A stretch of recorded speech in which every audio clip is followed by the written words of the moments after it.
Apa jadinya kalau seorang Sigma male disuruh memimpin bro? Kali ini gue akan bahas dengan sebuah contoh nyata yang hasilnya bisa lo nikmati, bisa lo lihat sendiri ya bro. Dan contohnya gue ambil dari seorang Andra Ramadan, gitaris band Dewa, salah satu band paling legendaris di Indonesia. Pertama, dari contoh ini, lo bisa lihat kalau saat memimpin atau membuat sebuah pergerakan, Sigma male lebih banyak bicara dengan skillnya. Gak banyak keluar-keluar di publik, gak banyak bikin statement di media, atau gak perlu mengumumkan sepak terjangnya ke orang lain.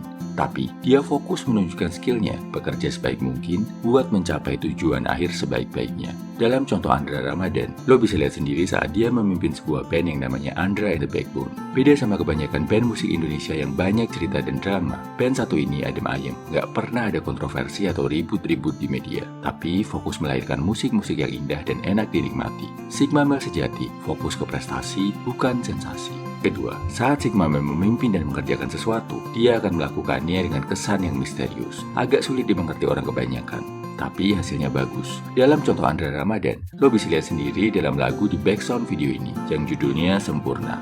Perhatikan bro, lagu ini sebenarnya agak aneh. Gak kayak kebanyakan lagu pop yang populer di masyarakat Indonesia. Aransemen musiknya elegan, menghipnotis, bikin terus melekat di kepala. Liriknya juga indah, puitis, masuk ke hati. Walaupun lagu-lagunya beda dan kesannya misterius banget, karya Andra and the Backbone ini bisa dipuji masyarakat luas. Bahkan, kalau ngomongin lagu Sempurna, lagu ini bisa dibilang sebagai salah satu lagu paling legendaris, paling ikonik dalam dunia musik Indonesia. Jadi, jangan takut bro, ngelakuin sesuatu yang beda dari kebanyakan orang lain. Jangan takut terlihat misterius atau nggak bisa diterima orang lain, karena lo memutuskan mengambil jalan lo sendiri.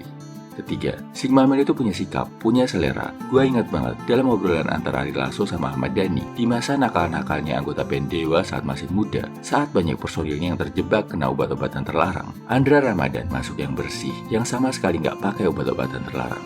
Padahal bayangin bro, gak cuma di Dewa, zaman itu lazim banget buat musisi Indonesia pakai obat-obatan terlarang. Udah biasa, alasannya buat bergaul, buat cari inspirasi, atau buat nambah stamina saat manggung. Tapi lo lihat sendiri, Andra bisa menjauhkan diri dari hal negatif ini. Makanya dia gak mengalami masalah kecanduan, gak mengalami juga karir dan hidup yang rusak berantakan karena obat terlarang.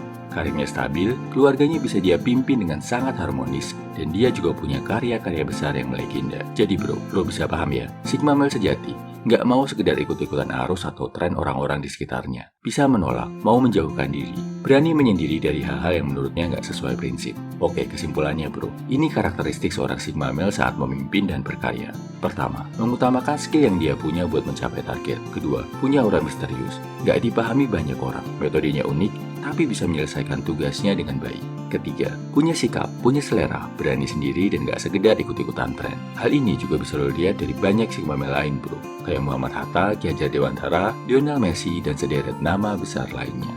Jadilah Sigma male yang berkelas. Salam Heavy Man, semangat bro.